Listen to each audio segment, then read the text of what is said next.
নমস্কার। লক্ষ্মী ঝাঁপির আজকের পর্বের রিভিউ নিয়ে বাংলা সিরিয়াল সমাচার তোমাদের সামনে চলে এসেছে। তো আজকের পর্বের রিভিউতে দীপ তোর বাবাকে ফোন করতে বলেছে, কিন্তু দীপের বাবা কিছুতেই ফোন নাম্বার আর খুঁজে পাচ্ছে না। যেই ডায়েরিতে তার পকেটে আছে সেই ডায়েরিতে খুঁজে পাচ্ছে না। এবার বিতানকে দিয়ে আরেকটা ডায়েরি আনিয়েছে, কিন্তু সেখানেও কিছুতেই খুঁজে পায় না। আর ওদিকে দেখা যাচ্ছে যে যাকে ফোন করবে তার ফোনটা কিন্তু খারাপ হয়েছে, সকালবেলা চৌবাচ্চার জলে পড়ে গেছে।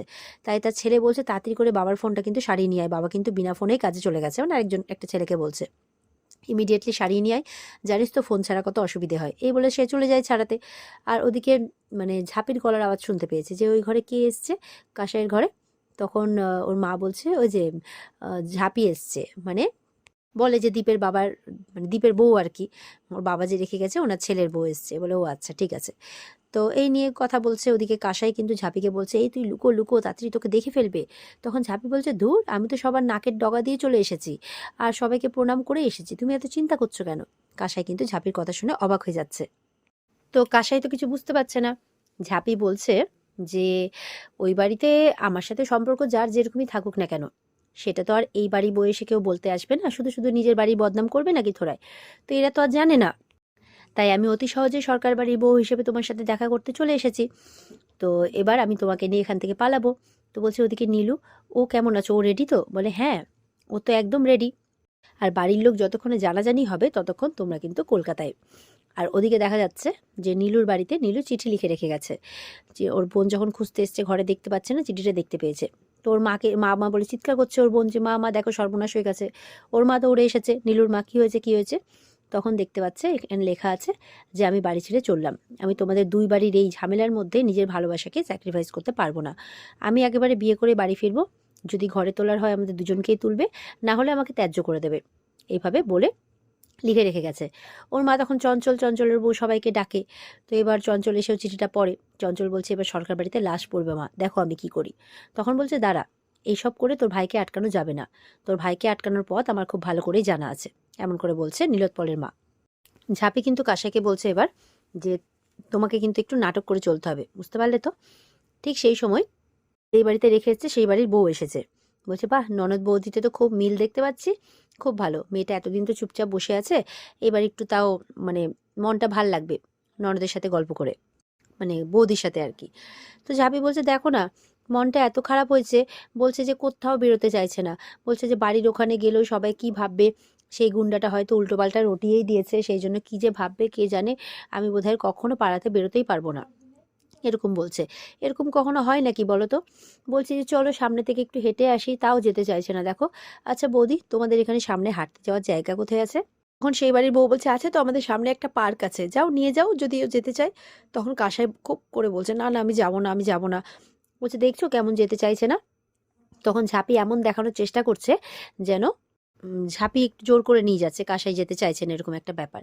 তারপরে কাসাই কোনো ক্রমে রাজি হয়, বলে চলো একটু তাহলে সামনে থেকে ঘুরেই আসি। বলে হ্যাঁ হ্যাঁ যাও না। এরপরে যখন বেরোচ্ছে তো বাইরের গুন্ডাটা মানে গুন্ডা মানে পাহারাদার যাকে রেখেছে সে আটকাচ্ছে। তখন সেই বাড়ির বউ বলছে দাঁড়াও, ওর বৌদি হয়, সরকার বাড়ির লোকের সাথেও যেতেই পারে, যেতে দাও। তো এবার যাচ্ছে। তো এবার বাইরে সেই রক্তিম বসে আছে, সেই বাড়ির ছেলে। বলছে যে কোথায় যাচ্ছে ওরা? তখন বলছে যে ওই বাড়ির বউ এসে বলছে যে একটু ননদ বৌদিতে বাইরে হাঁটতে যাচ্ছে, মেয়েটা তো বাইরে বাড়িতে কতক্ষণ এরকম চুপচাপ বসে থাকবে। তো সেই ছেলের মাও বলছে হ্যাঁ যাক না, সরকার বাড়ির লোকই তো, সরকার বাড়ি কেউ না থাকলে আমাদের দায়িত্ব, সরকার বাড়ির লোক থাকলে তাদের দায়িত্ব।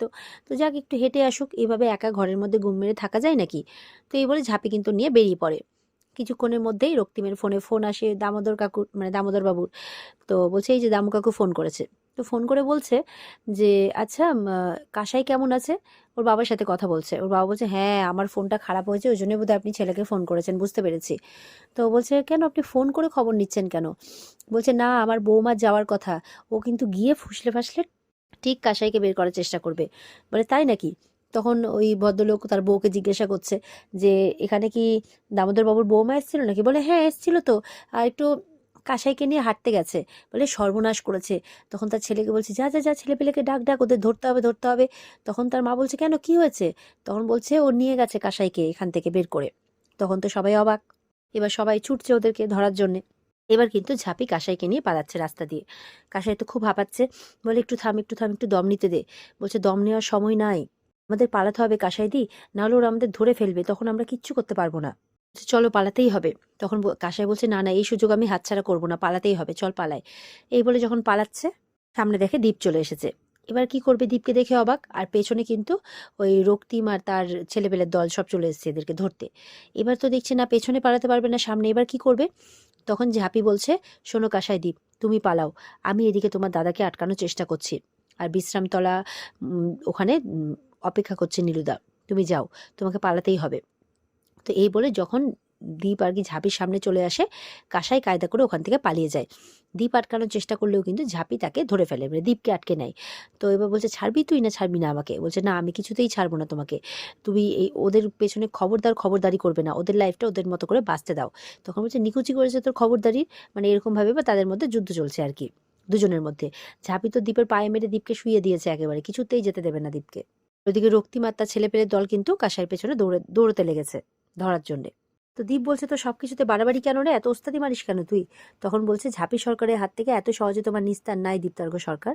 ওদিকে তো রক্তিমের বাবা চলে এসছে, বলছে তোমাদের বোন পালিয়ে গেল, তোমরা এখানে কি করছো রাস্তার মধ্যে গড়াগড়ি। তখন দীপ বলছে ছাড়বি আমাকে, বলে উঠেছে।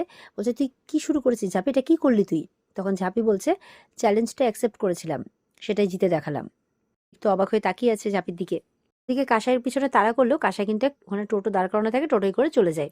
আর একদম নীলু যেখানে দাঁড়িয়ে আছে সেখানে গিয়ে থেমে যায়। ওদিকে কাসাই বলছে নীলু আমরা পেরেছি, চলো আমাদের তাড়াতাড়ি করে যেতে হবে, ওদিকে বর্ধমান থেকে ট্রেন ধরতে হবে তো।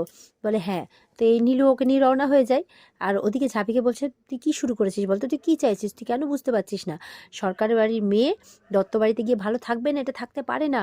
আরে যেই নীলু ওর দাদার কাছে চর খায়, সে কি করে তার বউকে প্রোটেক্ট করবে তুই বলতে পারিস, মানে ইয়েকে ওদের বোনকে কাসাইকে প্রোটেক্ট করবে তুই বলতে পারিস। দেখবি এর কনসিকুয়েন্স ফেস করতে হবে তোকে একদিন, দেখে নিস, তুই মিলিয়ে নিস আমার কথা। চল এখন, বাড়িতে সবাই অপেক্ষা করছে তোর জন্য, চূর্ণি বিতান বাবা মা সবাই দিবে তোকে আচ্ছা করে, কেউ তো ছাড়বেই না তোকে, আমি তো আরও ছাড়বো না। এই বলে দীপ বাইকে গিয়ে বসে পড়ে। এরপরে ঝাঁপিও যায়, গিয়ে মুখটা ভেঙিয়ে দিয়ে ইয়ে করে আর কি, ইয়েটা পরে হেলমেটটা পরে মাথার মধ্যে দিয়ে চলে যায়। মনে মনে বলছে যে আমার যা হয় হোক, আমি দুটো ভালোবাসার মানুষকে তো এক করতে পেরেছি। তো ঝাঁপিকে তো এবার বাড়িতে নিয়ে এসছে দীপ, এসে বলছে দেখো বাবা দেখো এর কাণ্ড দেখো, এবার একটা হেস্তনেস্ত হতেই হবে, না হলে হবে না। ওখানে আমি গিয়ে দেখি যে ও কাসাইকে নিয়ে পালাচ্ছে, আমি আটকাতে গেলাম, আমাকে টেনে হিচড়ে একদম আটকে দিল, আর কাসাই আমার সামনে দিয়ে নীলুর সাথে পালিয়ে গেল। না না, এর একটা হেস্তনেস্ত হতেই হবে। তখন ওর বাবা বলছে মাথা ঠান্ডা কর, মাথা ঠান্ডা কর। বলছে না না, আমি মাথা ঠান্ডা করতে পারছি না, একদম পারছি না, তুমি কি করে বলতে পারো মাথা ঠান্ডা করার কথা। তখন ওর বাবা ঝাঁপির সামনে এসছে, এসে বলছে যে কাসাই কোথাও যায় নাই।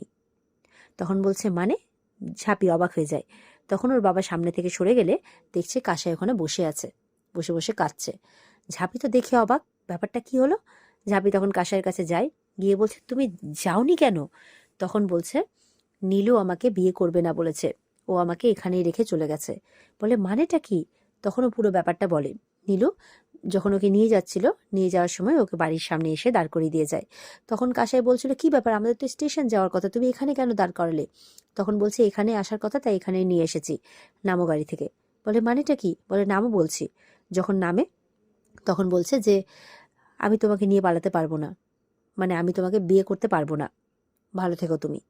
দেখা যাচ্ছে নীলুও কিন্তু বলার সময় খুব কাঁপছে, মানে মুখটা মনে হচ্ছে কিছু তো একটা এমন হয়েছে যার জন্য নীলু এটা করতে বাধ্য হয়েছে। আর ওদিকে কাসাই শুনে তো পুরো অবাক, মানে কাসাই আর নিজের মধ্যেই নেই, ও কখনো ভাবতে পারেনি যে তার নীলু তার সাথে এরকম করবে। তো নীলু তার সামনে থেকে বাইকে করে চলে যায়, আর কাসাই ওখানে দাঁড়িয়ে থেকে যায়। তো এই পুরো ব্যাপারটা কিন্তু ঝাঁপিকে বলে। ঝাঁপি তো অবাক হয়ে যায় শুনে, তখন ঝাঁপিকে জড়িয়ে ধরে কাসাই কিন্তু কাঁদতে থাকে। দীপ বলছে দেখলি তো, এই কারণে আমি বলেছিলাম যে আরে ওদের বংশটাই পুরো নিমক হারাম, ওরা ভালোবাসার কি বুঝবে, হ্যাঁ, ওই জন্য আমি তোকে বারবার করে বারণ করেছিলাম। তখন ঝাঁপি বলছে না না না, এত সহজে তো আমি ছেড়ে দেব না, মানে আমার দিদি এখানে কাঁদবে, ওর শরীর মন সব খারাপ করে বসে থাকবে, আর ওখানে নীলুদা এরকম করবে ওর সাথে, না না, নীলুদাকে এর জবাব তো দিতেই হবে, আমি কিছুতেই তাকে ছাড়বো না, এমনটা বলছে ঝাঁপি। আর এমনটা বলতে বলতে কিন্তু এখানে আজকের পর্ব শেষ হয়ে যায়। তো এই ছিল আজকের পর্বের রিভিউ। ভালো লেগে থাকলে পর্বকে লাইক কমেন্ট করে জানাতে ভুলবে না, আর আমাদের সাথে জুড়তে চ্যানেলকে সাবস্ক্রাইব করতে ভুলবে না। দেখা হচ্ছে তোমাদের সাথে আগামীকালকে। সবাই খুব ভালো থাকবে। আজকের মতো পর্ব এই পর্যন্তই। টাটা।